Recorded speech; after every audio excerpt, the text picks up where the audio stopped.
Let's talk about sentence types in English.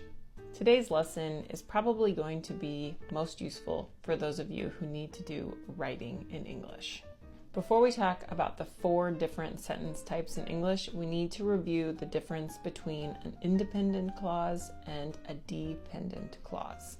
An independent clause has a subject and a verb, and it has a complete thought, so it can be by itself, it can live alone.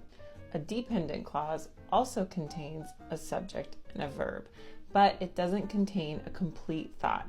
Therefore, you have to combine it with an independent clause for it to be. Remember that a dependent clause also will contain something called a subordinating conjunction.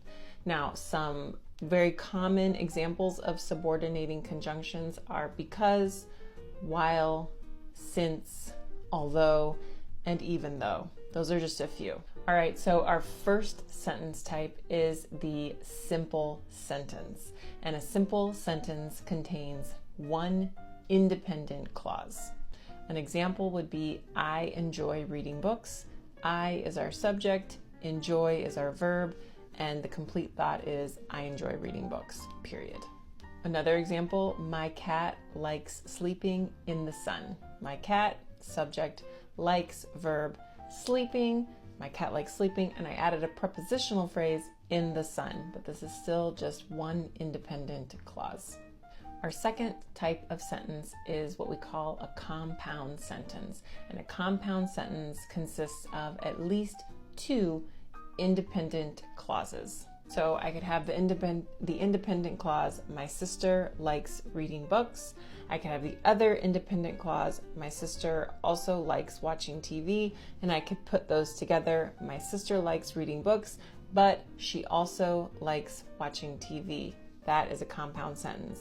Most common way to make a compound sentence is with a comma and a coordinating conjunction like and, but, or so. Those are the most common coordinating conjunctions. Our third sentence type is what we call a complex sentence. And a complex sentence consists of one independent clause and at least one dependent clause. Here's an example. Since the weather was nice, comma, we went for a long walk. Now here, my first clause is my dependent clause, which starts with that subordinating conjunction since. So since the weather was nice doesn't contain a complete thought.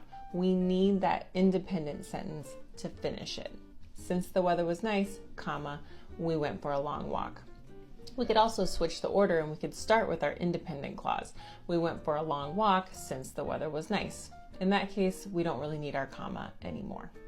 Now finally, our fourth sentence type is what we call a complex compound sentence. A complex compound sentence has, multiple independent clauses, but it has to have at least one dependent clause. Here's an example.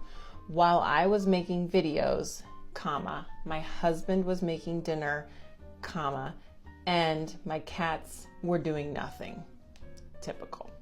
In this sentence, while I was making videos is our dependent clause that starts with a subordinating conjunction, while. And we put a comma after that because we started the sentence with our dependent clause. My husband was cooking dinner, comma, and my cats were doing nothing. Those are our 2 independent clauses. If we didn't have our dependent clause, that would be a compound sentence. But because we added in the dependent clause, we now have a complex compound sentence. All right, those are the 4 sentence types in English, as well as an explanation of dependent and independent clauses. That was a lot of information, so let me know if you have any questions. All right, I'll see you next time.